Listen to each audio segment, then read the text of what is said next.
میرے خیال میں منٹوں اور سیکنڈوں پہ اشتہار چل رہے تھے.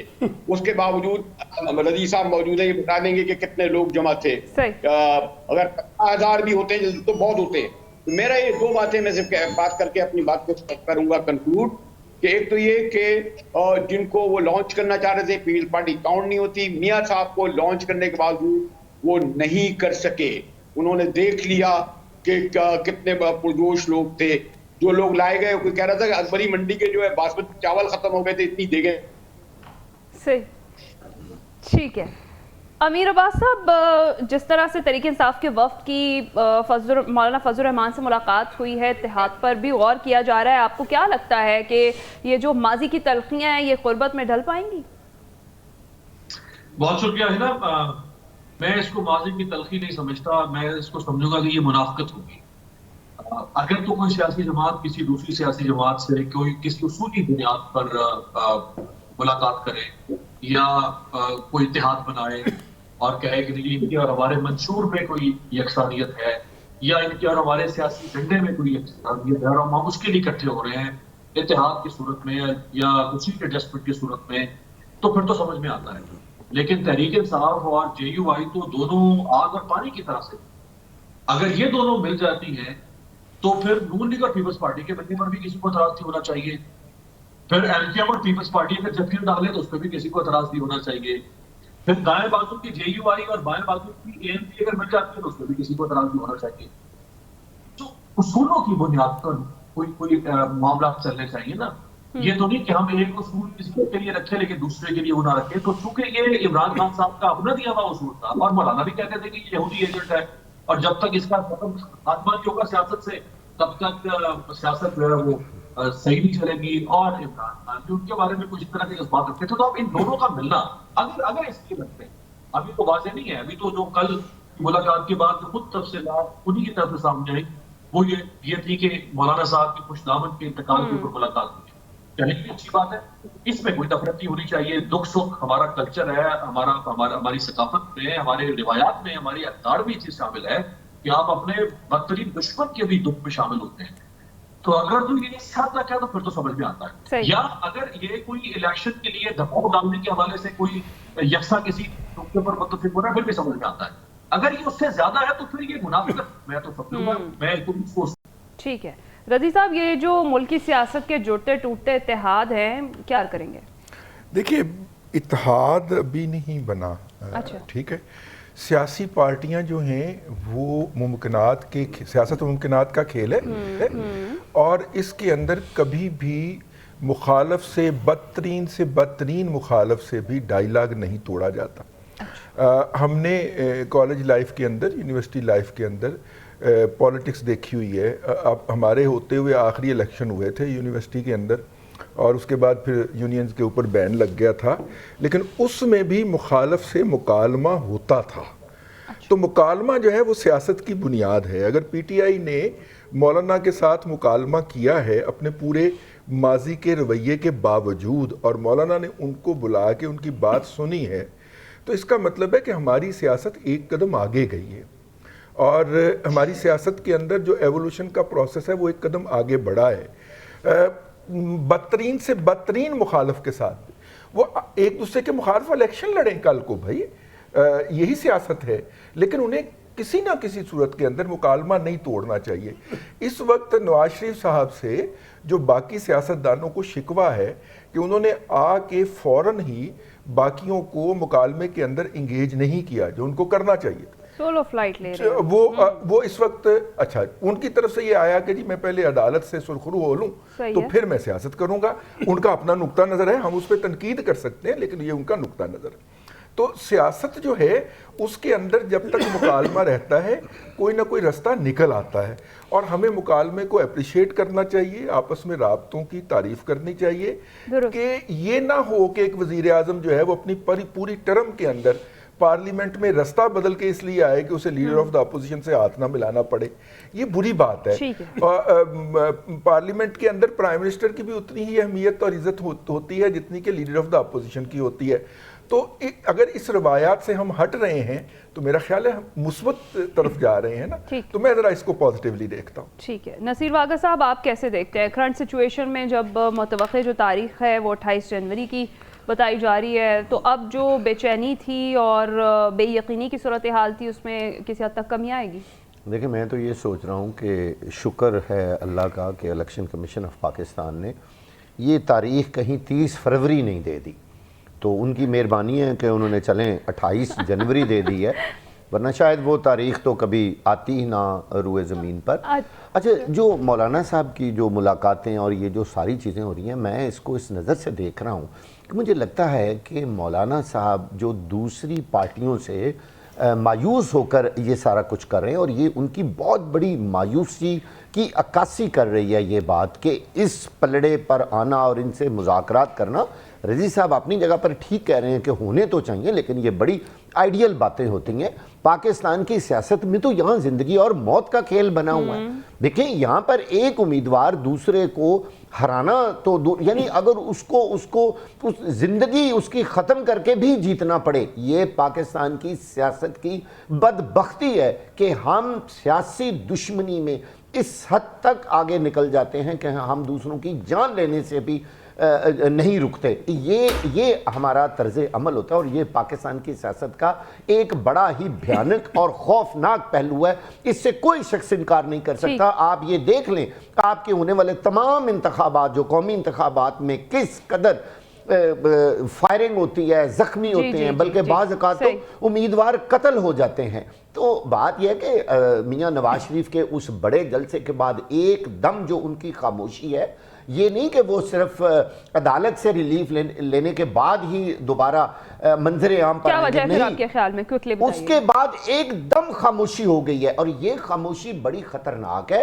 نہ وہ کسی بڑے لیڈر سے ملے ہیں, نہ انہوں نے طوفان سے پہلے کی خاموشی ہے کہ بعد کی؟ یقیناً یہ طوفان سے پہلے کی خاموشی ہے. اب یہ طوفان کون سا ہے, میاں صاحب کو اور کون سے پیغامات ملے ہیں؟ میں نے تھوڑا سا محسوس کیا ہے, معذرت کے ساتھ, دونوں بھائیوں کے چہروں کو جب میں غور سے دیکھتا ہوں تو مجھے ایسے لگتا ہے ان پر ایک مایوسی ہے. وہ جو ایک فریشنس ہوتی ہے, وہ جو لیڈرز چمکتے دھمکتے دکھائی دیتے ہیں, بڑے پر امید ہوتے ہیں, بڑے پر امید ہوتے ہیں, بڑے ہیپی ہوتے ہیں, قوم کو میسج دے رہے ہوتے ہیں, وہ دیکھیے سارا کچھ ایک دم ختم ہو گیا, بالکل دھندلا گیا ہے. سلمان عابد صاحب کو شامل گفتگو کرتے ہیں. ٹھیک ہے, بات یہ ہے, اسد کیسر نے اور علی احمد خان نے تو بالکل واضح طور پر کل ویڈیو کے ذریعے تردید کرتی ہے, یہ کہہ کے کہ کوئی اگر یہ سمجھ رہا ہے کہ اس ملاقات کا مقصد جو ہے وہ جے یو آئی کے ساتھ کوئی انتخابی اتحاد بنانا ہے, تو اس کی انہوں نے تردید کی, اور انہوں نے کہا یہ تو ہمارے پاس مینڈیٹ بھی نہیں ہے اس طرح کی گفتگو کا, جس قسم کی گفتگو میڈیا کے اندر آ رہی ہے. ایک بات. دوسری بات یہ ہے کہ آپ کو کب سے یہ احساس ہو گیا کہ مولانا فضل الرحمان کوئی آزاد سیاستدان ہے؟ ان کے تانے بانے کہاں سے جڑتے ہیں؟ کیا اسٹیبلشمنٹ جو ہے وہ عمران خان کے ساتھ جے یو آئی کا اتحاد کرانا چاہتی ہے؟ کیا اسٹیبلشمنٹ نے یہ جس کو وہ دیوار سے لگانا چاہتے ہیں, جس کو پاکستان کے اندر کوئی جلسہ کرنے کی اجازت نہیں ہے, جو وہاں پہ فلسطین کے حق میں پی ٹی آئی کا جھنڈا لے کے کھڑا ہو جائے, اس کو بھی گرفتار کر لینا ہے, اور جس طرح کی پارٹیوں پہ پابندی لگی ہوئی ہے, عملاً کوئی ایکٹیویٹی نہیں کر سکتے. ہائی کورٹ نے تو اجازت دے دی ہے جلسے, لیکن وہ جلسہ اجازت دی, لیکن ساتھ ہی آپ نے پہنچ گئی نا انتظامیہ, وہ بھی تو بتایا کریں نا, اگلا جملہ بھی بولا کریں کہ پولیس بھی پہنچ گئی ساتھ. تو کہنے کا مطلب یہ ہے کہ وہ پارٹیاں جو ساری زندگی اسٹیبلشمنٹ کی مرہون منت رہی ہیں, ہمیں نہیں معلوم کہ 2002 میں مولانا فضل الرحمان کو اور جماعت اسلامی کو اقتدار کیسے ملا تھا, کس کی مدد سے ملا تھا. اب یہ سمجھیں کہ یہ کوئی اتحاد بنانے جا رہے ہیں, اتحاد غیر فطری ہے.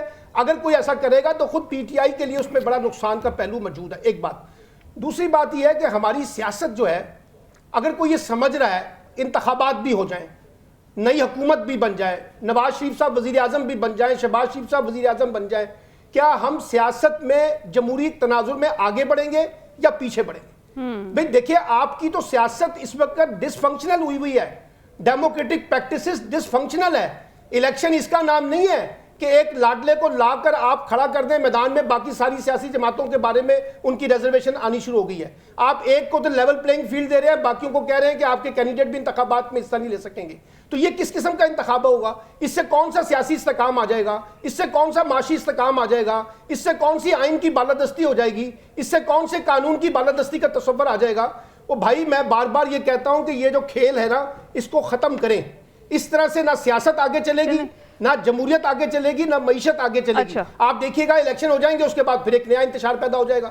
ابھی آج پیپلز پارٹی نے قوم سے معافی مانگی ہے 16 ماہ کی حکومت کے اوپر. خورشید شاہ نے، اس سے پہلے عوامی نیشنل پارٹی معافی مانگ چکی ہے 16 ماہ کی حکومت پہ. ابھی ہو سکتا ہے اگلے دن فضل الرحمان صاحب بھی کہہ دیں میں بھی معافی مانگتا ہوں، کیونکہ ان سب کو لگا کہ جو کھیل ہمارے لیے سجایا گیا تھا اس میں سے تو ہمارا حصہ ہی کوئی نہیں ہے. یہ تو اکیلے جو ہے وہ کھیر کھانے کی کوشش نواز شریف صاحب کر رہے ہیں، وہ بھی کر کے دیکھ لیں. لیکن میں آپ سے یہ کہہ رہا ہوں کہ پاکستان کو اپنی ماضی کی غلطیوں سے سبق سیکھنا چاہیے. یہ آنکھ مچولی کا، پتلی تماشے کا اور سرکس کا کھیل بند کریں اور جمہوریت کو جمہوری طریقے سے آگے بڑھنے دیں، تبھی جمہوریت یہاں سیاست جو ہے مضبوط ہوگی. وگرنہ یہاں یہ تماشا جو ہے کبھی کسی کے نام سے اور کبھی کسی کے نام سے، کبھی کسی کی حمایت میں اور کبھی کسی کی مخالفت میں جاری رہے گا. اس سے ملک کا کوئی مفاد وابستہ نہیں ہے. بالکل ٹھیک ہے. تاریخ انتخابات کی جو ہے وہ بھی بتائی جا رہی ہے، متوقع 28 جنوری. الیکٹیبلز کی تو ایک بار پھر سے چاندی ہونے والی ہے. بریک کے بعد گفتگو کا سلسلہ یہیں سے آگے بڑھائیں گے. چیئرمین پی ٹی آئی کو عدالتی ریلیف جو ہے وہ نہیں مل سکا ہے، ان کا سیاسی مستقبل کیا دیکھتے ہیں ہمارے اینالسٹ، ان سے جانیں گے اس بریک کے بعد.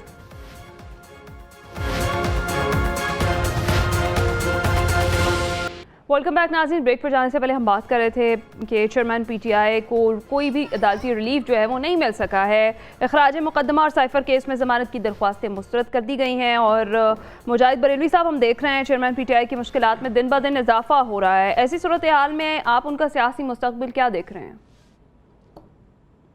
دیکھیں، کوئی جیل میں اگر ہو کیا اس کا سیاسی مستقبل ختم ہو جاتا ہے؟ 1970 سے لے کر بھٹو صاحب کو، یہ بلاول اور زراری کو لوگ تھوڑی ووٹ دے رہے ہیں. یہ تو وہ لاڑکانے میں کیا کہتے ہیں، ان کو اپنی خبر ہے، ان کو وہ ووٹ دے رہے ہیں لوگ 50 سال سے. سندھ کے عوام اور جو لوگ بھی دیتے ہیں بلوچستان کے، تو کیا جیل سے ختم ہو جاتا ہے؟ عمران خان تو خیر اس پائے کے لیڈر نہیں ہے، سوری ٹو سے میں غلط تشبیہ لے گیا. ایون میں نواز شریف صاحب کو بھی کہتا ہوں ان کی سیاست ختم نہیں ہوئی، بھلے وہ 4 ہفتے کی چھٹی لے کے گئے تھے اور 4 سال انہوں نے گزار دی اور ماشاءاللہ ٹھیک ٹھاک صحت مند تھے. لیکن جو سلمان عابد نے بات کہی بڑی قابل غور ہے کہ آپ یعنی الیکشن کہہ رہے ہیں اسے، سوری ٹو سے میرا یہ خیال ہے کہ یا تو یہ لوگ جو بیٹھے ہوئے نا اسلام آباد میں الیکشن کمیشن والے، یا جو میں نے گیم پلانر کا یا اسٹیک ہولڈر کا، یا تو خود احم حقوقی جنت پہ رہتے ہیں، یہ سمجھتے ہیں کہ پورا پاکستانی 25 کروڑ عوام احم حقوقی جنت پہ رہتے ہیں، اور جو کچھ یہ کہہ رہے ہیں لوگ بڑے ان پہ آمنہ صدنہ کر رہے ہوں گے. اور یہ ہمارے دوست نے جو کہا نا کہ 7 دن سے میاں صاحب کو چپ کیوں لگ گئی، مری جا رہے ہیں اپنے پسندیدہ جگہ پر جہاں کہنے سے آج تک غالباً ہفتے کو آئے تھے اتوار تک کسی پولیٹیکل لیڈر سے ملاقات نہیں کی، کوئی میڈیا سے وہ ملاقات نہیں کی، کہیں نہیں. یہ میرے خیال میں اتنی تو سمجھ ان کو ضرور آ گئی کہ انہوں نے دیکھا کہ یہ ایک بدلا ہوا پاکستان ہے. جب وہ گئے تھے اگر ایک بہادر لیڈر کی ایسے سے جیل بھگت جاتے تو میاں صاحب تمام لیڈروں بھٹو کے قریب ہوتے، عمران خان کو بیٹ کر جاتے. لیکن آپ نے دیکھا کہ تیسری بار بھی وہ اسی طرح گئے جس طرح 99 میں گئے تھے اور اب گئے تھے. اور وہ ان کی خاموشی جو ہے، ایسا نہیں ہے اتنا میں ان کو سوری ٹو سے استعمال نہیں کرنا چاہتا، ان کی سمجھ میں آ گیا، اور جو لوگ لانچ کر رہے تھے ان کی بھی سمجھ میں آ گیا. اسی لیے شاید آپ کو یاد ہوگا میں نے جو کہا، اور میں نے کہا نا سلمان عابد نے شاید مجھ سے زیادہ جامع انداز میں اور موقف کر دیا، میں اس کو ریپیٹ نہیں کروں گا، کہ ایک بیچارہ ورکر کنونشن ہو رہا تھا، لاٹیاں مار مار کے آپ نے ان بیچاروں کو بھگا دیا. ایک طرف مینار پاکستان کے لیے سڑکیں، پولیس، ایئرپورٹ کو جو ہے آپ نے وہ یعنی غوری جو کرے، وہ فیض صاحب کا مصرع ہے، رضی صاحب وہی قاتل، وہی منصف، وہی شاہد ٹھہرے. ایئرپورٹ سے اترتے ہیں وہیں عدالت آ جاتی ہے، وہیں وکیل آ جاتا ہے، وہیں ضمانت ہو جاتی ہے، وہیں سے روانہ ہو جاتے ہیں. یعنی آپ اتنا تو لوگ بیوقوف نہ سمجھیں. اور یہ سوری جسے میں سوشل میڈیا کو نہیں کہتا، یہ مین اسکرین پہ باتیں ہو رہی ہیں، اور غالباً اب 4 اگر لوگ بیٹھے ہوتے ہیں تو 3 ایک بات کہہ رہے ہوتے ہیں. تو یہ جو آپ کہہ رہے ہیں کہ عمران خان کی اگر بھائی چھوڑ دیں، نہیں انہیں جیل میں رکھیں، اور آپ اور جیل میں بھی رہیں، مقدمے بھی چلتے رہیں عمران خان پہ، الیکشن کی ڈیٹ کرا دی. اور آئی ہیو ڈاؤٹ انہوں نے صحیح کہا 28 جنوری نہیں 28 فروری.